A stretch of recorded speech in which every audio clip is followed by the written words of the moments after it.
اعوذ باللہ من الشیطان الرجیم بسم اللہ الرحمن الرحیم قل هل يستوي الذین يعلمون والذین لا يعلمون انما يتذکر اولو الالباب۔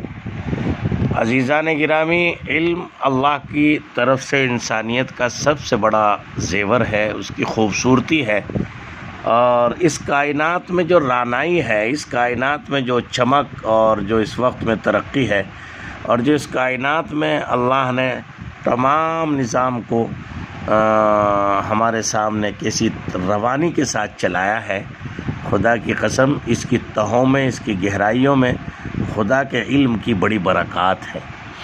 میں کہا کرتا ہوں، جس طرح سے ساری کائنات کا ظاہری نظام، یعنی درختوں کا ہریالی، کھیتیوں کا ہراپن ہونا، اور اسی طرح سے زمینوں کا اپجاؤ ہونا، انسانوں کا زندہ رہنا، اللہ کی مخلوق کا زندہ رہنا، ساری کائنات کا کھڑ جانا، یہ سب پانی کی برکت سے ہے۔ قرآن نے کہا وَجَعَلْنَا وَخَلَقْنَا مِنَ الْمَاءِ كُلَّ شَيْءٍ حَيٍّ، ہر زندہ کو ہم نے پانی سے بنایا، یعنی اس میں پانی شامل ہے۔ اسی طرح سے اس کائنات کا جو باطنی نظام ہے، اندرونی نظام ہے، جس کی وجہ سے خدا کی رحمت برکت اس کائنات کے ساتھ وابستہ ہوتی ہیں، خدا کی قسم وہ اللہ کا بھیجا ہوا علم ہے، جو قرآن و حدیث کی روشنی میں، مدارس میں، علماء کے سینوں میں محفوظ ہے، اور حفاظ کے سینوں میں محفوظ ہے، جو ہم تک پہنچتا ہے۔ اس سے کیسی کیسی برکتوں والے اعمال کھلتے ہیں۔ میں آپ کو ایک کہانی بہت اچھی، ایک اللہ والے کا ایک عجیب قصہ آپ تک پہنچاتا ہوں۔ ایک عالم اپنے ایک شاگرد کو ساتھ لے کر کھیتوں سے گزر رہے تھے۔ چلتے چلتے ایک پگڈنڈی، یعنی جو کھیتوں کے بیچ میں راستہ ہوتا ہے نازک سا چلنے کے لیے، جس کو پگڈنڈی کہتے ہیں، ڈول بھی کہتے ہیں ہمارے یہاں علاقے میں، ایک بوسیدہ جوتا دکھائی دیا۔ جوتا رکھا ہوا ہے، جوتا بتا رہا تھا کہ یہ کسی بڑے میاں کا ہے، یعنی کوئی زیادہ خوبصورت چمک دمک کا یا کوئی ایسا فینسی نہیں تھا، بلکہ سادہ جوتا تھا، جس سے پتہ چلتا ہے کسی بزرگ آدمی، کسی بوڑھے آدمی کا ہے قریب کے، اور وہ یہاں اتار کر قریب کے کسی کھیت کھلیان میں مزدوری سے فارغ ہو کر اسے آ کر پہن لے گا، اپنے گھر کی راہ لے لے گا۔ جب یہ شاگرد بھی ان کے ساتھ تھے اللہ والے کے، تو شاگرد نے اپنے شیخ سے ایک ذرا ازراہ تک وہ بے تکلفی کہا، حضور کیسا رہے گا کہ تھوڑی دل لگی کا سامان کرتے ہیں؟ وہ کیسے؟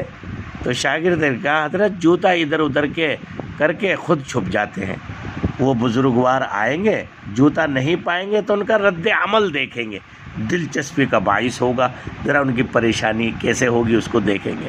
آہا! شیخ کامل نے کہا، بیٹا اپنے دلوں کی خوشیاں، یہ جملہ سنیے غور سے، بار بار سنیے۔ شیخ کامل نے کہا، بیٹا اپنے دلوں کی خوشیاں دوسروں کی پریشانیوں سے وابستہ کرنا کسی طور پر پسندیدہ عمل نہیں ہے۔ بیٹا تم پر اپنے رب کے احسانات ہیں، اس بری حرکت سے لطف اندوز ہونے کے بجائے اپنے رب کی ایک نعمت سے تم اس وقت ایک اور طریقے سے خوشیاں اور سعادتیں اور برکتیں حاصل کرو، اپنے لیے بھی اور اس بیچارے مزدور کے لیے بھی۔ وہ حضرت وہ کیسے؟ تو آپ نے فرمایا کہ جیب سے کچھ نقد سکے نکالو اور دونوں جوتوں میں اندر رکھ دو، پھر ہم چپ کے بیٹھ جاتے ہیں، جو ہوگا بلند بخت۔ شاگرد نے تعمیل کی، اور استاد اور شاگرد دونوں جھاڑیوں کے پیچھے دبک کر بیٹھ گئے اور دونوں جوتوں میں پیسہ رکھ دیا۔ کام ختم ہوا، بڑے میاں نے آ کر جوتے میں پاؤں رکھا تو سکے جو پاؤں سے ٹکرائے تو ایک ہڑبڑاہٹ کے ساتھ جوتا اتارا تو وہ سکے اس میں سے باہر آ گئے۔ ایک عجیب سی سرشاری خوشی، اور جلدی میں دوسرے جوتے کو بھی پلٹا تو اس میں سے بھی سکے کھنکتے باہر آئے۔ آہا! ارے اللہ اکبر! اب بڑے میاں آنکھوں کو ملتے ہیں، کہیں ایسا تو نہیں میں خواب دیکھ رہا ہوں؟ اللہ اکبر! دائیں بائیں نظر گھماتے ہیں، یقین ہو جاتا ہے کہ خواب نہیں ہے، یہ تو حقیقت میں پیشہ ہے، تو آنکھیں اللہ کے شکر سے خوشی میں رونے لگتی ہے۔ بڑے میاں سجدے میں گر جاتے ہیں۔ استاد و شاگرد دونوں سنتے ہیں کہ وہ اپنے رب سے کچھ یوں مناجات کر رہے ہیں، میرے مولا تیرا شکر کیسے ادا کروں تو میرا کتنا کریم رب ہے، تجھے پتا تھا کہ میری بیوی بیمار ہے، بچے بھی بھوکے ہیں، مزدوری بھی مندی جا رہی ہے جیسے آج کل لاک ڈاؤن میں ہو رہا ہے، تو نے کیسے میری مدد فرمائی؟ ان پیسوں سے بیمار بیوی کا علاج بھی ہوگا، کچھ دنوں کا راشن بھی آ جائے گا۔ ادھر وہ اس گریہ وزاری کے ساتھ اپنے رب سے محو مناجات تھے، دوسری طرف استاد و شاگرد دونوں کے ملے جلے جذبات اور ان کی آنکھیں بھی آنسوؤں سے لبریز تھی۔ کچھ دیر کے بعد شاگرد نے دست بوسی کرتے ہوئے اپنے شیخ کامل کی عرض کی، استاد محترم، آپ کا آج کا سبق کبھی نہیں بھول پاؤں گا، آپ نے مجھے مقصد زندگی اور اصل خوشیاں سمیٹنے کا ایسا ڈھنگ بتایا ہے۔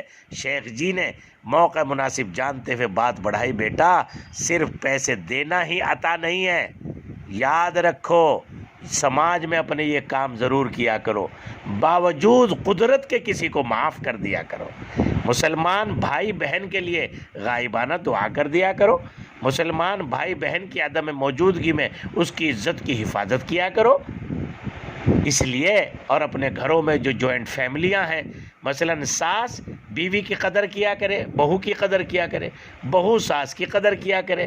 آج ملت اسلامیہ کے لوگوں، میں آپ سے درد بھری کہانی آج باغ والی میں ایسی سن کے آیا، اللہ اکبر، میرا دل رونے لگا۔ یا اللہ، لاکھوں لاکھوں روپے خرچ کر کے ساری زندگی پھولوں کی طرح پال کر جو لوگ اپنی لڑکیوں کی عزت وہ کرتے ہیں شادیاں، اور گھروں میں جا کر کے ان کو جو جیل سے بدتر زندگی گزارنا صرف بدمعاملگی بد اخلاقی کی وجہ سے عورتوں کی، دیوروں کی، نندوں کی وجہ سے گزارنی پڑ رہی ہے، اللہ کی قسم کھا کر کہتا ہوں کہ اسی وجہ سے ملت کے سماج سے برکتیں اٹھا لی گئی، سماج سے برکتیں اٹھا لی گئی۔ اللہ کے عذاب اس ظلم کی وجہ سے جب ان کے آنسو بہووں کے نکلتے ہیں، یا ان کی تیزی کی وجہ سے ساسوں کے آنسو نکلتے ہیں، اللہ کا عذاب زمین پر نازل ہوتا ہے۔ اللہ کے واسطے اس سے بچیے، اور انسانوں کے ساتھ ان کی قدردانی اور ان کی خوشی بانٹنے کا جو ہے زیادہ سے زیادہ اللہ کی طرف سے توفیق مانگیے،